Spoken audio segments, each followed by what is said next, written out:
오늘은 욥기 37장 말씀 통해서 하나님 앞에 선 인생이라는 제목으로 같이 은혜 나누겠습니다. 우리는 하나님의 자녀들입니다. 하나님의 자녀들은 하나님 앞에서 어떤 삶의 자세를 가지고 살아가야 할까? 오늘 두 가지만 살펴봅니다. 첫 번째, 잠과 두렵고 떨리는 마음을 가져야 합니다. 우리는 가끔 천둥이 칠 때, 또 번개가 번쩍할 때 놀라서 움찔할 때가 있는데, 그저 자연현상의 일부라고 생각할 수도 있지만, 우리 믿는 사람들은 그것을 하나님의 소리로 듣기도 합니다. 우리가 범죄하고 방탕할 때 그것은 우레와 같이 큰 소리로 우리를 꾸짖는 하나님의 음성이 돼서 우리들의 심령을 치기도 합니다. 죄 지은 것이 있을 때 괜히 천둥 번개가 치면 밖에 나가기가 겁이 납니다. 그것은 우리 마음속에 우리의 범죄를 싫어하시는 하나님의 음성이 있기 때문입니다. 오늘 여기 본문의 1절 말씀 보겠습니다. 이로 말미암아 내 마음이 떨며 그 자리에서 흔들렸도다. 우리는 우리의 범죄로 인해서 떨어야 되고요, 때로 울어야 됩니다. 하나님이 원하시는 것은 수양의 제사가 아니라 상한 심령, 또 찢겨진 심령입니다. 하나님 앞에서 삼가 두렵고 떨리는 마음을 가져야 합니다. 다윗이 밧세바를 범하고 그의 남편 우리아를 교묘하게 죽인 후에 나단 선지자가 그것을 와서 꾸짖었을 때 그는 울었습니다. 상한 심령을 주님께 가지고 찾아가서 몇 날 며칠을 베개가 다 젖도록 또 침상이 젖도록 울고 또 울었습니다. 두렵고 떨리는 마음으로 하나님 앞에 섰어요. 나단 선지자를 얼마든지 죽일 수 있었습니다. 나단 선지자만 죽이면 아무도 모르는 일이었죠. 그러나 다윗에게는 문제가 나단 선지자가 아니었어요. 나단 선지자를 죽인다고 한들 하나님이 이미 다 알고 계시는데 그게 무슨 소용이 있겠습니까?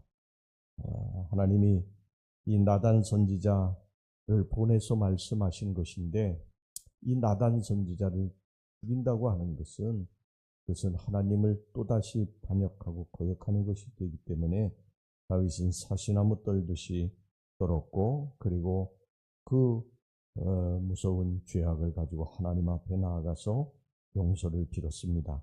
우리는 하나님 무서운 줄을 알아야 됩니다. 천둥 번개 소리에도 깜짝깜짝 놀라는 연약한 인간들이 무슨 교만입니까? 무슨 배짱으로 하나님 앞에서 하나님 안 계신 것처럼 죄를 짓고 태어납니까? 하나님을 두려워하시기 바랍니다. 그리고 죄를 멀리하시기 바랍니다.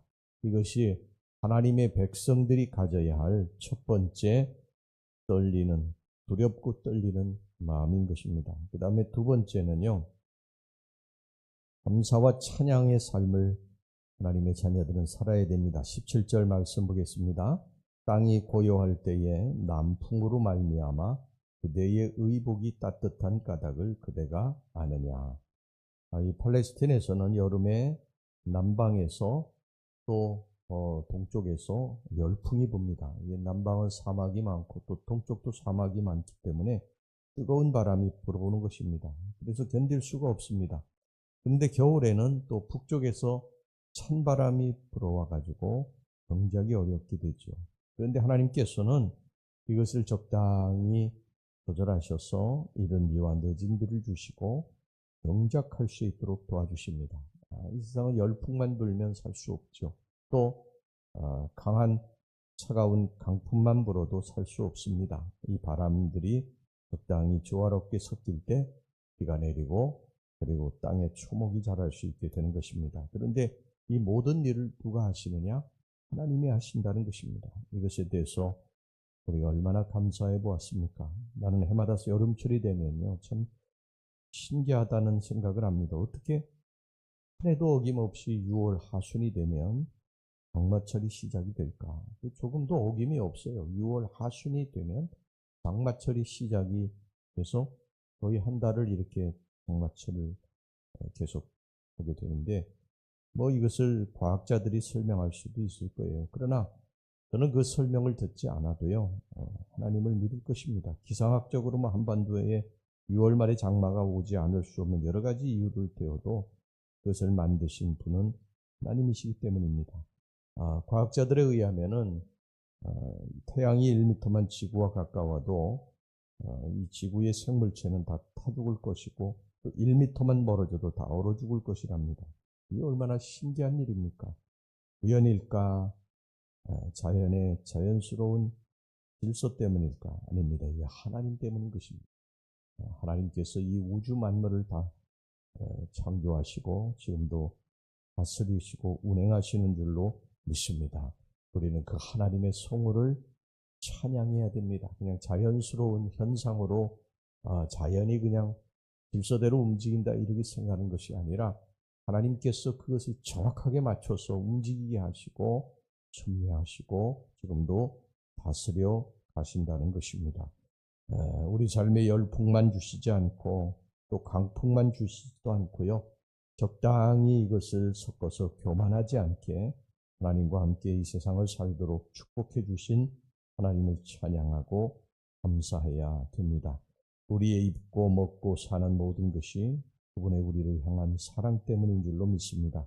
그래서 다윗은 시편 19편 1절에서 하늘이 하나님의 영광을 선포하고 궁창이 그의 손으로 하신 일을 나타내는도다. 이렇게 찬양을 했습니다. 우리 매일매일의 호흡이 하나님이 주시기 때문에 우리들이 살아있는 것이고요. 또 우리 매일매일 양식이 하나님의 축복인 줄로 믿습니다. 매일매일 우리들이 건강한 것, 이것도 하나님의 축복인 줄로 믿습니다. 그런데 우리 현대인들은 많이 가졌음에도 불구하고 옛날에 비하면 참 많이 가지고 많이 누리고 살고 있음에도 불구하고 불평은 옛날보다 훨씬 더 많아지게 됐어요. 욕심은 점점 커지고 반비례해가지고 감사는 점점 줄어들게 됐습니다. 옛날에 비하면 얼마나 먹을 것이 풍부해지고 건강도 좋아지고요. 더욱 많은 문명을 누리고 그렇게 살아갑니까? 그런데도 이것저것에서 못 살겠다고 아우성치는 그런 짜증 섞인 소리, 불평불만의 소리가 들려오는데 그 이유가 뭐냐? 감사가 사라졌기 때문입니다. 감사가 왜 사라졌느냐? 비교 때문에 그런 것입니다. 옛날엔 사실 아주 잘 사는 사람들 많이 잘 살았지만 대부분이 못 살았거든요. 힘들고 어렵게 살았기 때문에 그렇게 비교해도 자신들이 불평과 원망이 생길 정도는 아닌데 요즘엔 너무 빈부격차들이 심하게 되니까 옛날에 비하면 먹고 사는 문제들이 많이 해결이 되고 그래도 여러 가지를 누리고 삶에도 불구하고 계속 비교하니까 불평, 불만이 생기게 된 것입니다. 여러분, 비교가 우리를 불행하게 만드는 거예요. 하나님이 내게 주신 분복이 있습니다. 그것을 누리고 감사할 때 하나님이 내게 주시지 않은 것 말고 내게 이미 주신 것, 그것을 우리가 찾아내서 하나님 앞에 감사하게 될 때 여러분 우리 인생이 행복하게 되는 줄로 믿습니다. 이 세상에 가장 불행한 사람은 누구냐?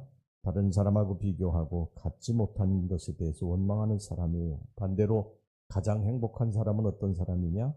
나의 절대적 가치를 인정하고 하나님이 내게 주신 것을 찾아내가지고 이미 주셨는데 깨닫지 못했던 것들을 찾아내서 누리며 감사하고 사는 사람인 줄로 믿습니다. 스펄전 목사님이 그런 유명한 말을 했죠. 별빛을 보고 감사하면 달빛을 주고 달빛을 보고 감사하면 햇빛을 주고 햇빛을 보고 감사하면 영원히 꺼지지 않는 하나님의 빛을 주신다. 예수님께서 10명의 문둥병을 고쳐주셨을 때 9은 예수님께 찾아와 감사하지 않았습니다. 그 문둥병을 고쳐주신 것에 대해서. 한 명만 찾아와서 예수님의 발 앞에서 감사했어요. 지금 어떻게 보면 이렇게 9대1이 맞지 않나 그런 생각이 돼요. 지금 이 세상에도 우리가 하나님 앞에 받은 것에 대해서 진짜 감사하고 사는 사람은 열에 하나밖에 없는 것 같아요. 매일 무엇인가 원망과 불평이 가득 차 있습니다. 여러분 우리가 이 찾아온 문둥병 환자, 이 고쳐준 문둥병 환자, 이 한 사람은 구원을 받습니다. 영혼의 구원을 받습니다. 육신의 구원뿐만 아니라 영혼의 구원까지도 받게 됩니다. 여러분 우리가 감사하는 사람에게 하나님이 더 채워주시는 것을 믿으시기 바랍니다. 그저 있는 것에 대해서 감사하고 자꾸 찾아내는 거예요. 감사도 찾아내면 자꾸 찾아지고 불평과 원망도 찾아내면 계속 나와요. 그러니까 여러분 불평과 원망을 애당초 입을 닫고 마음을 닫고 그리고 하나님이 내게 주신 것이 무엇이 있나 이것을 찾아내고 날마다 감사하고 하나님을 찬양하고 살아가는 저와 여러분들이 되시길 주의 이름으로 축원합니다. 기도하겠습니다. 하나님 아버지, 하나님의 자녀들이 하나님 앞에서 어떤 삶의 자세를 가지고 살아야 할까요? 번제 삼가 두렵고 떨리는 마음을 갖고 살게 해주시기를 원합니다. 아버지, 죄짓지 말고 하나님 앞에서 거룩하게 의롭게 살아가는 주의 백성들이 되게 해주시옵소서. 무엇보다도 원망하고 불평하지 말고 늘 감사하고 찬양하는 삶을 살게 축복해 주시옵소서. 예수님의 이름으로 기도하옵나이다. 아멘.